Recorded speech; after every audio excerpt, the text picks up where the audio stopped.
Fungus और कीट, इन दोनों को तो नियंत्रित करना काफ़ी आसान है। बहुत सारी दवाइयाँ आती रहती है। और किसान भाइयों, हमारी फसल में बैक्टीरियल बीमारी, क्या बोलते हैं, बैक्टीरिया वायरस, इसको कंट्रोल करना बहुत ज़्यादा समस्या वाली बात आ जाती है।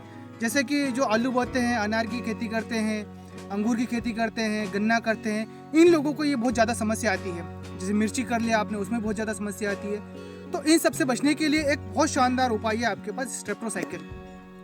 किसान भाइयों, मैं इसकी आपसे पूरी जानकारी साझा करूंगा, कैसे इस्तेमाल करना, क्या मार्केट में रेट आता है, सब कुछ। अब मैं सबसे पहले टेक्निकल की बात करूंगा आपसे। तो इसमें आता है स्ट्रेप्टोमाइसिन सल्फेट 90% और दूसरा टेक्निकल आता है टेट्रासाइक्लिन हाइड्रोक्लोराइड 10%। ये दो टेक्निकल से मिलकर ये हमारा पूरा कॉम्बिनेशन बना हुआ है। यह एक प्रकार का एंटीबायोटिक है जो कि बैक्टीरिया को मारने का कार्य करता है।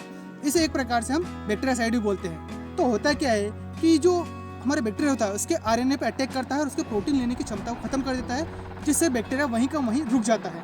अब मैं आपसे वर्षा के प्रभाव की बात करूंगा। तो यदि आपने अपनी फसल में इसका स्प्रे किया है तो उसके 1 घंटे के पश्चात यदि वर्षा होती है तो ये हमारी फसल में बहुत आसानी से काम कर लेता है। यदि ओस के समय पे आप डाल रहे हैं तो कोशिश कीजिएगा कि थोड़ा ओस गिरने लगती है खेत में तो उसके कम से कम 1.5-2 घंटे पहले इसका स्प्रे जरूर करें। अब वहीं हम फसल की बात करेंगे। तो क्या है, अनार हो गया है, धान हो गया है, हरी मिर्च हो गई है, पत्ता गोभी है और हमारा जो प्याज है उस पर, इस प्रकार की जो फसल है हमारी, उन पर काफ़ी फसलों पर ये स्ट्रेप्टोसाइकिल काम करता है। यहीं मैं आपसे रेट की बात करूं तो ये प्रति हमारा 6 ग्राम का एक पाउच आता है जो 40 रुपये का पड़ता है। अब यहीं हम डोज की बात कर लेते हैं। तो इसका जो 6 ग्राम का पाउच आता है उसमें से हमें प्रति 2 ग्राम 20 लीटर में डालना है। ये हमारा इसका डोज हो गया है।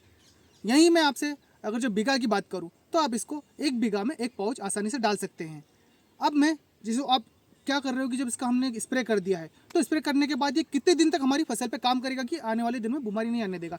तो कम से कम 8 से 10 दिन तक तो हमारी फसल को बहुत आसानी से बचा के रखेगा और उसके पश्चात भी ये 4-6 दिन तक हमारा आसानी से काम कर जाएगा। पर इतना तो निश्चित है 8 दिन तक ये अच्छे से काम करता है। अब वहीं हम बीमारी की बात कर लेते हैं। तो जो बैक्टीरियम रूट होता है उस पर काम करता है, लीफ बड होता है उस पर काम करता है, आपकी फसल में लेट ब्लाइट लग रहा है तो उस पर भी आसानी से काम करता है। जब आपके पत्ते देख रहे हैं आप उसमें छोटे छोटे से डॉट लग जाते हैं काले कलर के, तो उसकी भी रोकथाम कर देता है। गन्ने में स्पेक्ट्रम का काम करता है, उस बीमारी को जो लाल कलर आ जाता है उसको रोकने के लिए गन्ने के अंदर उसमें काम करता है। जिसके पश्चात जो हमारे काफ़ी जो इसमें आलू में छोटी बूंद की लग जाती है, आलू जो आप निकाल रहे हैं उसके ऊपर, जिसके हम माता बोलते हैं, उस पर भी काफ़ी अच्छा काम करता है।